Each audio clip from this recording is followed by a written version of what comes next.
Hi folks, Adrian here from Wargaming for Fun. I'm going to do another club game today. This time it's Rob playing Errantry Crusades from the Kingdom of Bretonnia, and I've gone for vanilla Chaos Warriors.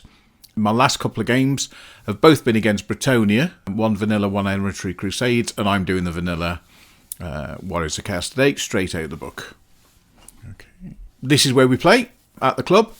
Mighty Melee in Market Drayton, halfway between Shrewsbury and Stoke-on-Trent, halfway between Whitchurch and Telford, just to give you an idea. Half an hour's drive from all those places. I would encourage you to come along, or at least join the Discord to say hello. Introduce yourself. If you're into the old world, we're starting to grow a good community. I should do all the YouTube stuff, folks. It does help. I don't know if it helps YouTube, but I suppose it helps YouTube know what kind of people like this kind of content. If you think I'm going on, as I often do, there will be bookmarks below for you to click to skip this. But if you do like the video, please take a second to like. Comments are always welcome. I've learnt two things from the last battle report. One is about a challenge mechanic on the flank, and the other is about the blunting of the lance formation, both made by people who watched the video and took the time to comment, so thank you. If you subscribe to the channel, you are more likely to be recommended videos, and if you know somebody at your club or someone who you play with who may like this, please mention it to them. Okay, thanks for listening to me waffle on there, folks. This graphic, by the way, was created using my new best friend, ChatGPT. It's getting really good. And I, for one, welcome our robot overlords. Okay, so this is the layout. We're playing Encirclement, so both of us lose the 12 inches from the side. Me from my left, Rob from his left. So you can see that's why there's nobody deployed there. There are 4 locations, strategic locations, dividing the table up, and we've also got the special feature in the middle. Okay, I'll go through the armies now. In reserves, I don't know why this photo's here, it's a bit out of sync, but in reserves I've got a unit of Marauders. They are the new Marauder models, but they are representing vanilla Marauder horsemen. They are not tooled up Huskarls, they are just Marauder horsemen. Okay, so if we go through Rob's list, we can see at the back there, he's got the Duke. The Duke has the Ogre Blade and the Virtue of the Knightly Temper, and he's riding a Hippogriff. I think he's also got a Morning Star. Rob rates the Morning Star because it always gives you... It's better on the charge, but it always gives you AP. I suppose a bit like a flail like that. So it is better than a regular hand weapon. And it's non-magic, so that works with the Virtue he's got. Then you've got a unit of Pegasus Knights with full command. And then next to them, you've got the Paladin, the Battle Standard Bearer there. And there might be some photos to follow, but there's the Battle Standard Bearer. The Paladin has the Ruby Ring of Ruin and the Crusaders Tapestry. Can't remember what that does off the top of my head, but he has the Crusaders. Might even give him hatred or something like that. I know there's a lot of hatred and quite a bit of re-rolling of ones. And then over on the side here, we've got the Baron, again riding a Royal Pegasus. He's got the Crusaders Lance and the Virtue of the Ideal. I'm going through these quicker than normal, folks, because this isn't the first time the army's appeared. But in total, we all have a laugh and a joke about this. Rob has a 1,200 point flying air force there. And for anybody who says all the Bretonians, all they've got is Pegasus Knights, yes, that's all they do have. They've got nothing else. They are very good. Then we've got the Trebuchet here, which I've just noticed is facing the wrong way. I think we've got a unit of... I think he's got 2 units. I think this is the unit of 10 squires, which are archers. There's a unit of 20. Oh, let's get it right. There we go. So we've got 10 squires there. Better photo of the Air Force in the background. And then he's got 20 Knights of the Realm on foot, armed with great weapons. His baggage train is here, and it doesn't let me zoom in. No. I may have a closer picture later in the game of Rob's baggage train, but you can see I won't say where it's from yet. I'll say towards the end of the video. But if you know, then put it in the comments below and you'll win some brownie points. They're not actually worth anything. But there's 2 characters here. One is a guy with coconuts. I wonder if I hold down the shift. I'm using... Oh, yeah, shift will do it. So there we go. And you can see the characters there. There's a king on foot. And you've got his assistant with a pair of coconuts, which may give you a big clue. Then we've got a unit of 6 Knights of the Realm behind. Ooh, it's all gone Pete Tong. There we go. And then in the far corner, we've got another unit of Knights of the Realm.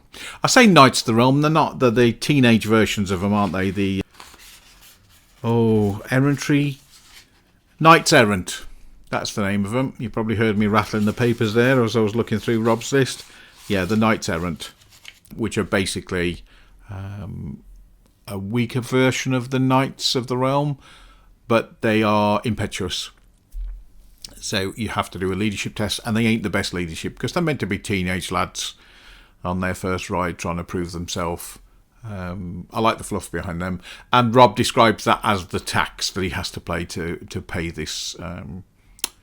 And then finally, you can see a scouted unit of 6 archers, which will play a much bigger role in the game. Oh my god, a much bigger role in the game than their points determine. A mild spoiler alert there. And then we can see here the spells I've got written down. This isn't a photo of this is a photo of the squires, but I've just noticed I've got the spells. So the spells I'm tooled up with is a Gathering Darkness, the Demonic Familiar, Demonic Vessel, all from the lore of Demonology, and Fleshy Abundance, which is the main one. And so they're the ones that I generated, and I chose, yeah, that's the ones I've got. So for my army, I've got 2 units of nuisance causing dogs, 30 points each. There are some weapons, aren't there, that are worth more than 30 points. There's the 2. There's my Sorcerer Lord riding a Manticore. Now, the Sorcerer Lord riding a Manticore, you can probably hear me rattling the paper again. He's got the marker Nurgle, which allows me to take the Fleshy Abundance. Fleshy Abundance, for those that don't know, casts on himself and gives him +1 toughness. The +1 toughness is good for this guy because he is only toughness 4 and the Manticore's toughness 4, and it's a remains in play spell. So if he gets that off and can keep it running, he's running at toughness 5, and there's a big difference, as you'll be aware, between toughness 4 in the game and toughness 5. He's got 2 Favour of the Gods on him, and yeah, not a lot else to say really. The Manticore, I like the Manticore. He does a leadership test at the beginning of each round. If he fails, he doesn't become stupid, he becomes frenzied, and the wizard on him has to go where the Manticore is heading. It's not stupid, because if you're stupid you don't do anything, do you? And then next to him I've got the first here of my just Spawn of Chaos, just a regular Spawn of Chaos, 2d6 unbreakable monster from hell.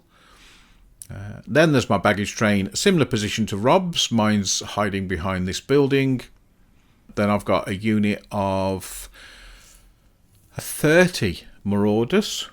Yep, a unit of 30 Marauders, armed with flails, shields, and the Unnatural Fortitude. So these are toughness 4. As opposed to toughness 3. Makes them a bit more survivable. Light armor and shield though, so if someone charges them, it's a 5-up sword, unless as 5-up save. Well, it'll be, if someone charges them, it'll be 4-up save because of parry, a 5-up save against shooting, and if I'm using the flails, a 6-up save. Yeah, so they die quick. The toughness 4 does help. Then here we start to get to the meat of the army. Another Spawn of Chaos. 2 gigantic Spawns of Chaos here, and then my Chaos Lord on a dragon. And you'll know if you play the matched play at 500 points, if you take a Chaos Lord on a dragon, he's essentially in his underpants when he goes out. He's not armed with a lot. And that said, Chaos Lord's underpants do come with a 5-up ward. So essentially you've got a 4-up armour, either off him or the dragon. If you give him a shield, that takes it to a 3-up, which is the maximum you can get for a monster. He's got a 5-up ward, and that's for 2 points for paying for a shield. On top of that, I've given him a flail, which is 3 points. And the reason I give him a flail is because if I charge, it hits very similar to a lance.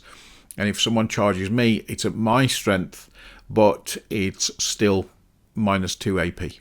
You don't get the armor bane if you're not charging, but you do get the -2 AP. So I think it's 3 points worth spending. In previous games, I've taken all the gigantic spawns of chaos with the Mark of Nurgle. Makes them much more survivable, but because of the nature of the movement, today I'm trying the Mark of Slanesh. It's slightly cheaper, and it gives them always strikes first. So even if someone charges me, I'm hitting them first, and we'll see if it makes a difference. They are a lot more killable though. Essentially, if Rob charges them with a lance, they are getting no save because they only have heavy armour. Don't get me wrong, the big guys are toughness 6, this little guy is toughness 5, and so's his mate the other side of the building.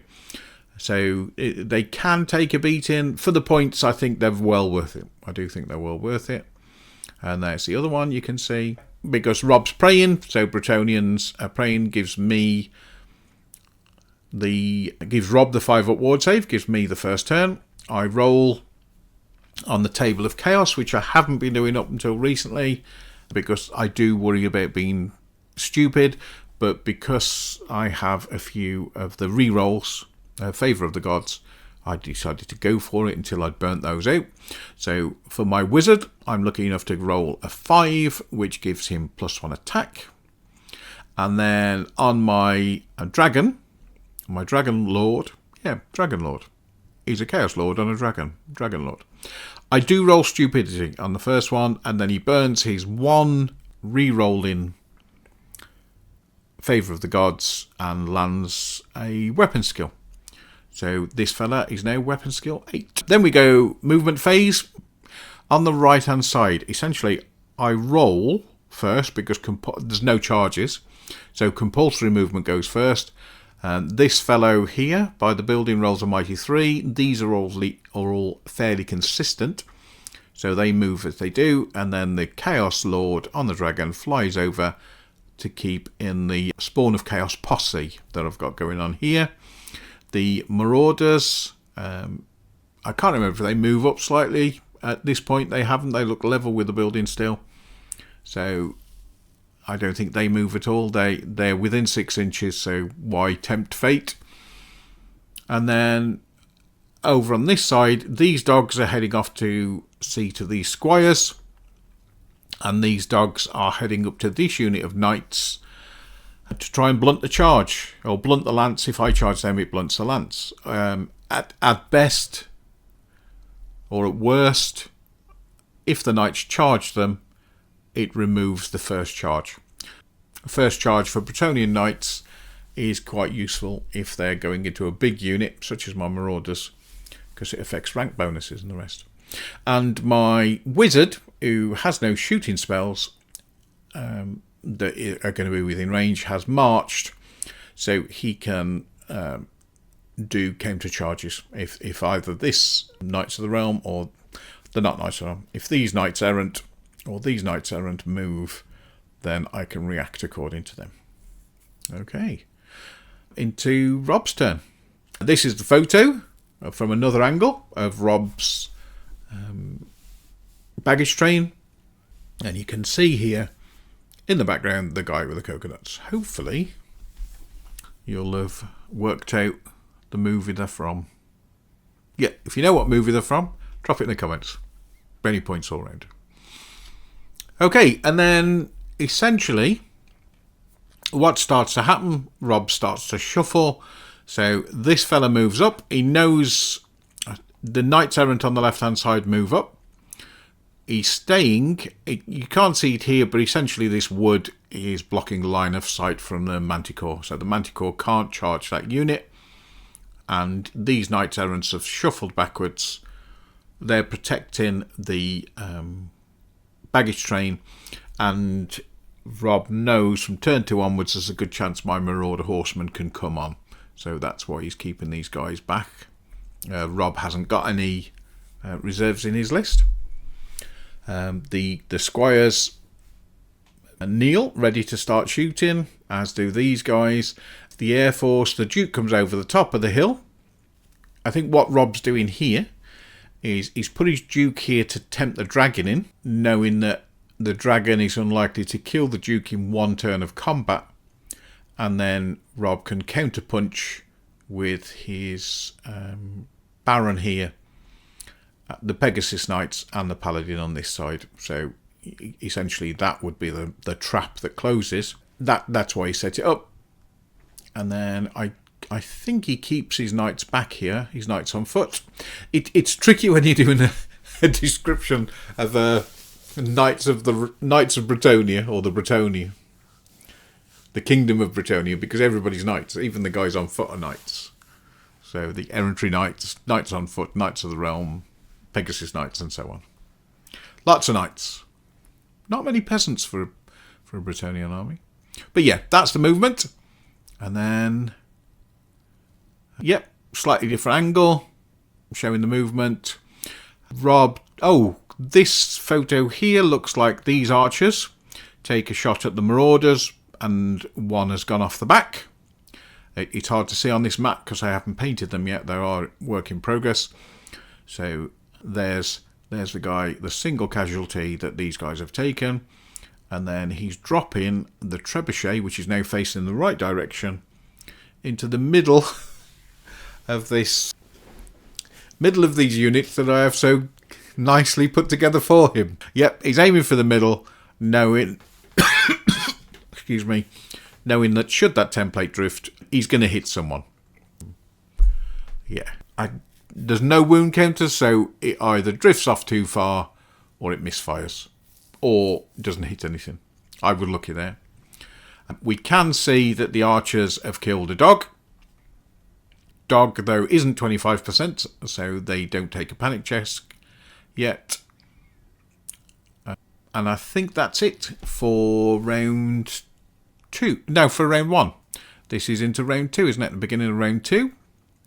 So, left-hand side, these dogs are going to charge the squires. They decide to stand and shoot. No, they can't because of the distance that I am. So he doesn't get to stand and shoot. It's going to be a straight-out fight. These dogs move up to within an inch. The Manticore has nowhere to charge. He can't see anyone. The dragon here decides to go into the Baron, into the Baron rather than the Duke. And I'm basically gambling that after that charge, which is achievable with Swift Stride and Fly, I think it's close to, it's in the region of 15-16 inches, which is failable, but it should be done. And then I've got these three fellas. These two big ones are moving at 3d6, and this fella's moving at 2d6. I'm hoping these can, one of them, well, it ain't going to be a little guy, but one of these two can get into the Duke. That's what I'm hoping happens. If not, this guy isn't a skirmisher, so he can't see 360. So if my Dragon Lord goes into the Baron, this guy can't see to do another charge. These can, but not the Baron. So I'm hoping that with these three guys I can run some interference so that this guy finds it tricky to get into my dragon if my dragon hasn't killed this guy. Okay, that's my thoughts anyway. And then I'm very lucky. The green gigantic spawn makes it into the Duke. This guy doesn't. It looks like he has from the photo, but he's not in combat there. He was an inch short. This fella just shuffles up to the point that he rolls fairly low, but I don't care at this point because the mission achieved. This Duke's going nowhere for a turn while he's fighting these unbreakable guys, and I've made the charge there. I think from memory Rob did a counter charge, so this fella has the his bonuses for Lance and all the rest as well. Yep. The Manticore shuffles into the wood so that he can see the Bretonnians. They're the unit of knights, the errant knights, if they choose to play coy. And it also puts a bit of pressure on Rob to charge the dogs, to break them, maybe overrun. But I have put my Manticore in a position where if he does overrun, then he can't overrun into the Manticore. Okay. And then it's choppity chop chop time. Now, my guys have rolled on the Chaos table again, Blessings of Chaos, Curses of Chaos, whatever it's called, and I get an extra attack. So I've got +1 weapon skill and +1 attack on my Lord here, which takes my Lord up to 6 attacks, and weapon skill 8. Okay, so he's quite tasty. We can see the result of this combat in that one of the Spawns of Chaos is no more. Now, remember this time, instead of putting the mark of Nurgle on, I've given them the mark of Slaanesh, which means they always strike first. So he did attack the Duke before he died, and the Duke is down to 6 wounds. So he didn't do a lot. Didn't do a lot. I think it was a wound, and I'm thinking, uh-oh, this is going to be problematic. Hard to tell from this, but I am not in line of sight there. So after the first combat selection, there is no gigantic spawn of Chaos, or there's one less gigantic spawn of Chaos. The Duke sitting there on having taken a wound. Okay, so he reforms and faces the dragon, ready for the turn in his charge. So that's turned out perfectly for Rob. He took the challenge. It's Rob's go next, so he's ready for this charge. Fortunately, though, the Duke only does a wound to my guy, and my guy kills him in one turn. The bonuses help. When I'm weapon skill 8 with 6 attacks with the Lord, and then there's the dragon, because the Chaos Dragon is just phenomenal. He's so much more powerful than other dragons I've played with. There's 12 attacks there, all at high weapon skill, hitting on 4s and 3s, and I'm strength 7 on the charge. Yeah, I'm strength 7 because I've got a flail, and the dragon is strength 7 base. So, wounded on 2s. He is well armoured, the Duke, but I mean that's a lot of damage coming in, a lot of high penetration damage, and he manages to take out the Duke. Sorry, he manages to take out the Baron, and then you can see there's these two were squaring off, so I get the reform then. That's a photo from further afield, and when you can see it at the end of my turn too. Yep. Spells at this point are playing little consequence, as otherwise I would be taking a photo to show it. Yeah. Okay, so into Rob's turn. Oh no, still my turn. The dogs, if we can remember, just go back. This combat here, 4 dogs charging into the squires, and they bounce off the squires. They do nothing. They do nothing. So then, when it's Rob's turn to fight back, the squires kill 2 dogs. The dogs lose the combat and flee. So now we've got 2 dogs. The squires do pursue, but dogs are fast. So I get away, and I think Rob, well, you can see the relative distances. Looks like Rob moved about 4 inches. Mine have moved about 9, 10, something like that.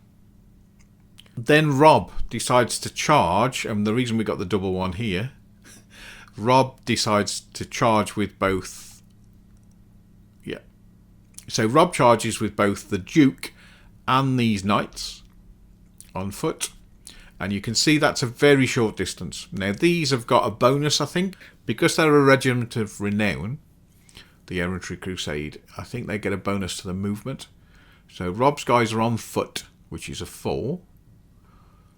They get +1 movement.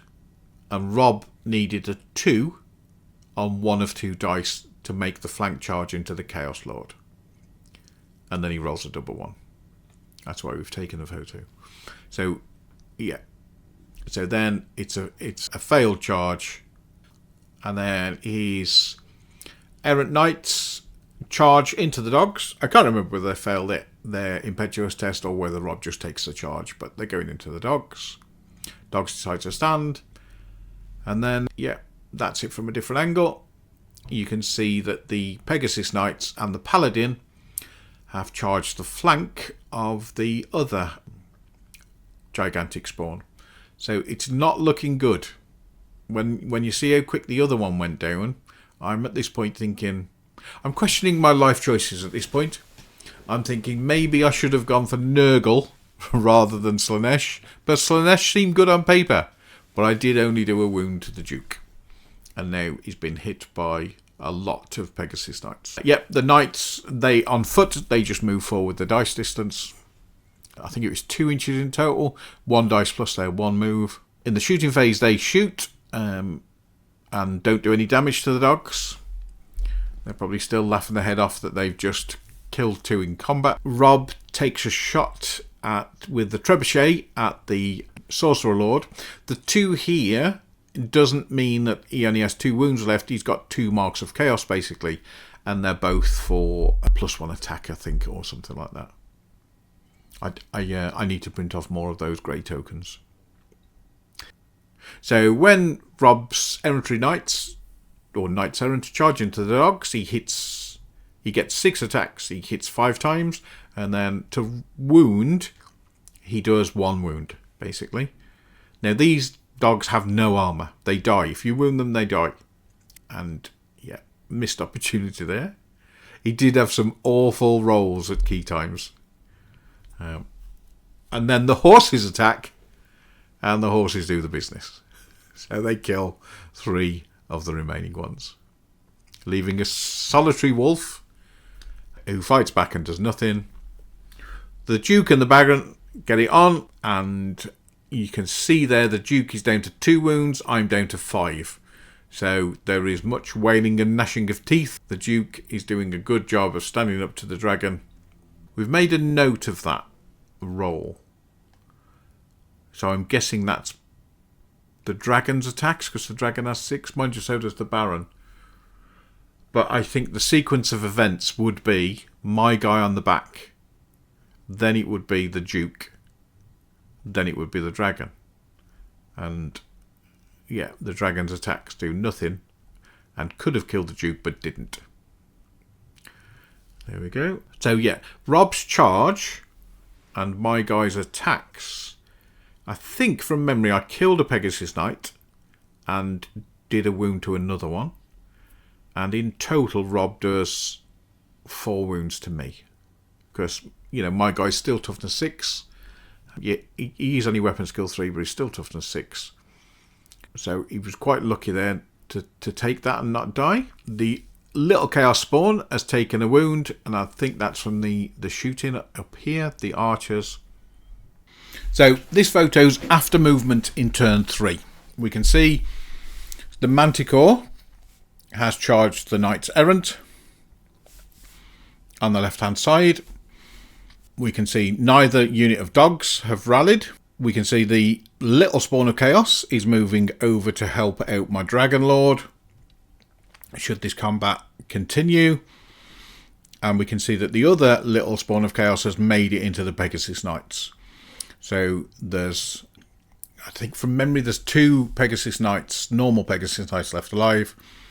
And the Paladin. My Marauders have moved onto the side, and they've moved up, ready to do some throwing axes at the trebuchet on the hill. Yep, I think that's it.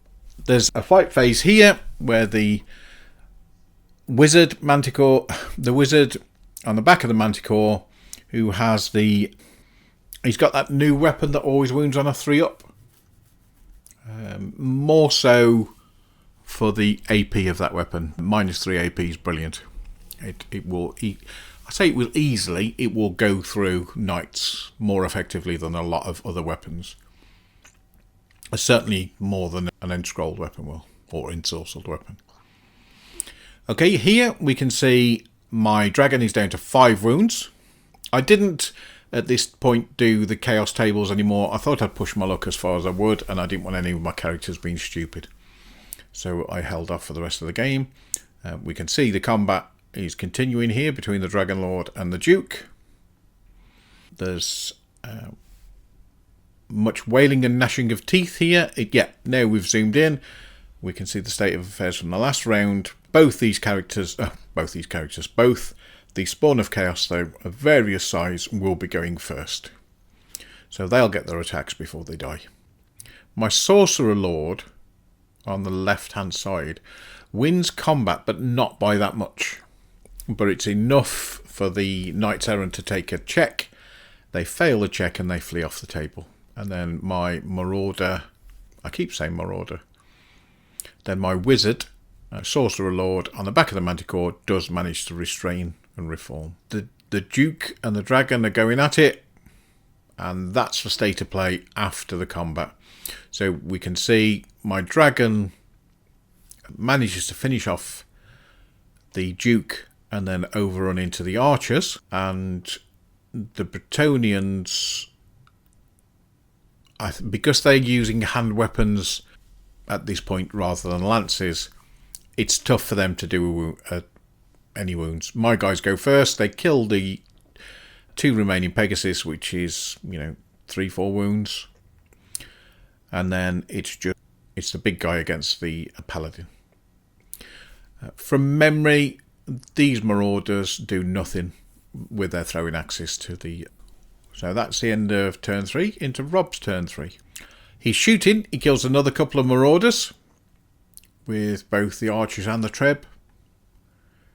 These archers on the left continue to shoot at the dogs. This time the Knights of the Realm on foot do make their charge into the Chaos Dragon. And then... And then Rob issues a challenge with the archers. There's are they called villains in the squires? But it's the sergeant equivalent of the archers. Issues a challenge. My Chaos Lord kills him, and then some. But because of the combat res of this flank charge and the banners, I think there's a war banner in there as well. I lose combat. No need to worry though, I only lose by 1 or 2. Take the leadership test and he's out of there. When you can see he flees, which then means that the Knights of the Realm on foot overrun into the Spawn of Chaos. At the Spawn of Chaos, both of them don't do checks because they're immune to psychology. They are only loosely aware that there's a battle going on. They're just there for... well, whatever's there to eat. I get the impression they are like rabid creatures running around, just biting anything that stands in the way. Yeah, they don't get to fight this turn though, because from memory Rob did this combat first, and then we did the general, and I think he did it that way round because if he lost this combat, he wanted his general's leadership, but I think he said that if he'd done it the other way around, these would then get to fight into this guy as well. These are using great weapons, not hand weapons. So, yeah. These guys with Furious Charge would put him down on 2 wounds. Yeah. But not to worry. They'll still be there next turn. Yeah, Marauders go in and they manage to, in my turn, this little fellow goes into the Paladin, because I'm hoping I can kill the Paladin. Both of these have got always strikes first, so they will get to attack. I can't do anything about this block here. D6 attacks, D6 stomps ain't going to do a lot to them. Not enough to stop him hitting me back, whereas these two together could kill the Paladin, which will remove the rerolls in leadership techs. Yep, the Marauders kill the Treb and then they overrun into the Archers, and my guy bounces. The Paladin's down to 1 wound, but they don't manage to kill him. And then the men-at-arms on foot go in, and I'm very lucky. I'm very lucky because they're the wounds I think. And I think he needs 4s to wound with the knights on foot. And yeah, he rolls awfully. There's two wounds out of all those attacks. So the paladin dies, because my attacks go into the paladin from the big fella. I'm not 100% sure on the actual activation of that, but the paladin is now dead, and these fluff their attacks, basically. I didn't get any saves. He may have needed 5s to wound me. Yeah, from that, he may have needed 5s to wound me.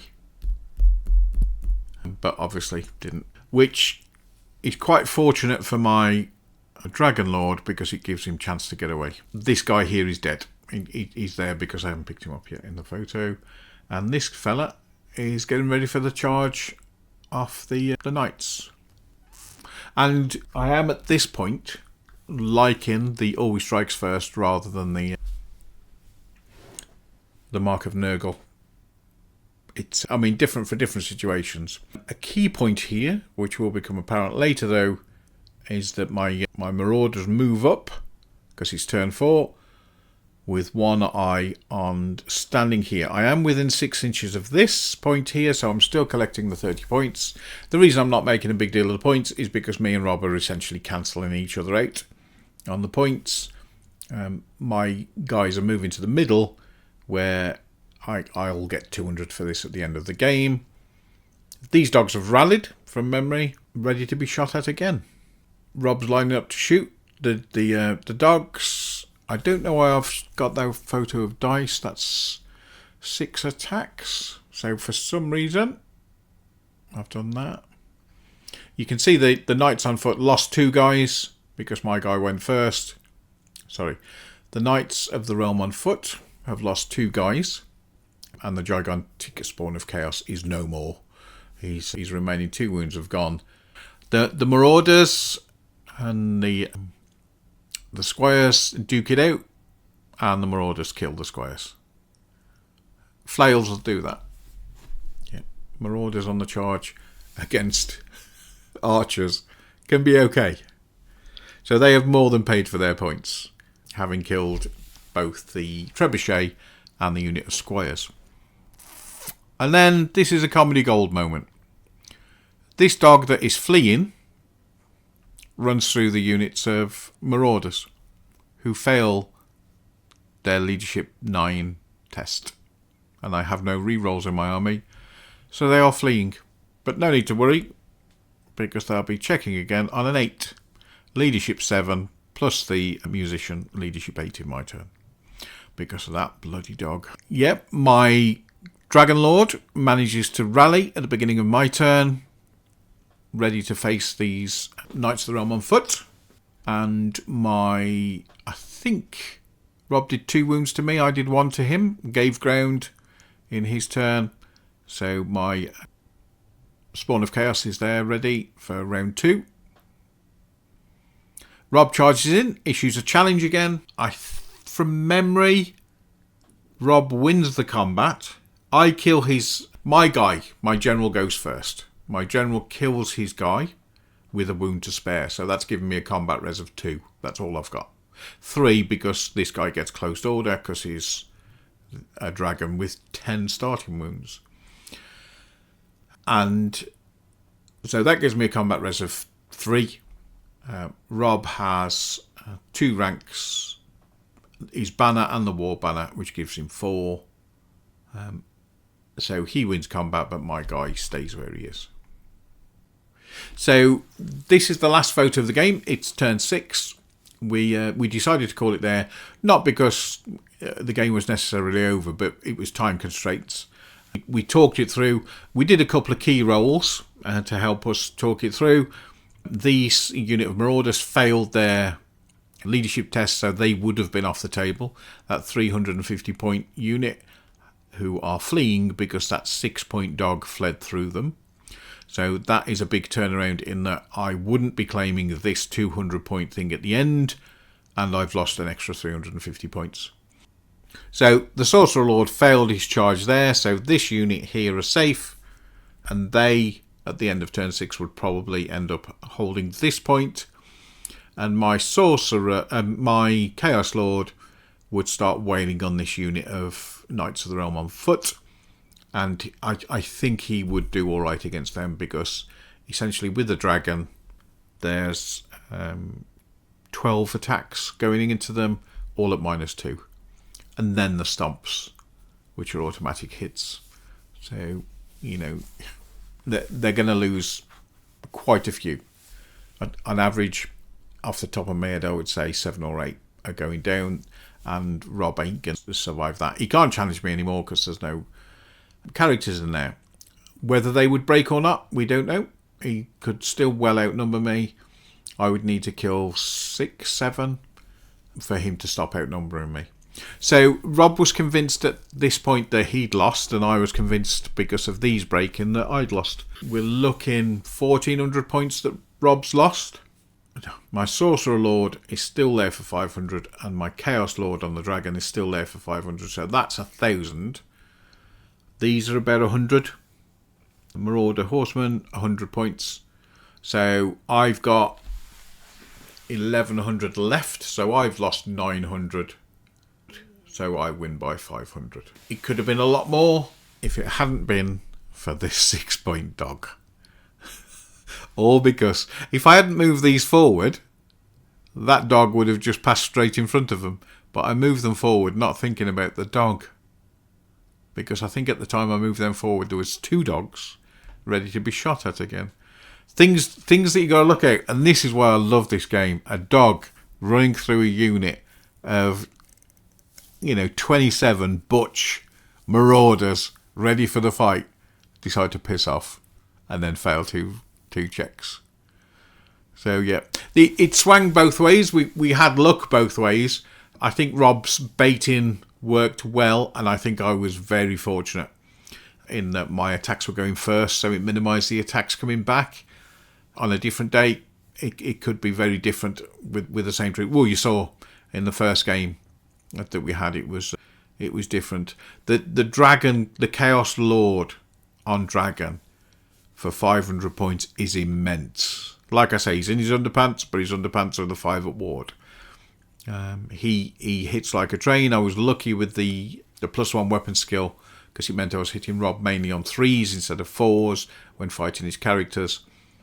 And the +1 attack. That's always gravy, innit?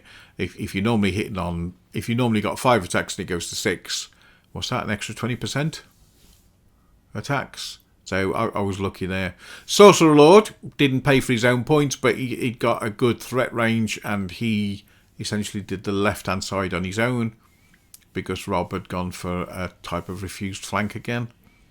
But no, it's always a good game playing Rob. Shame we run out of time and we had to pack the toys away.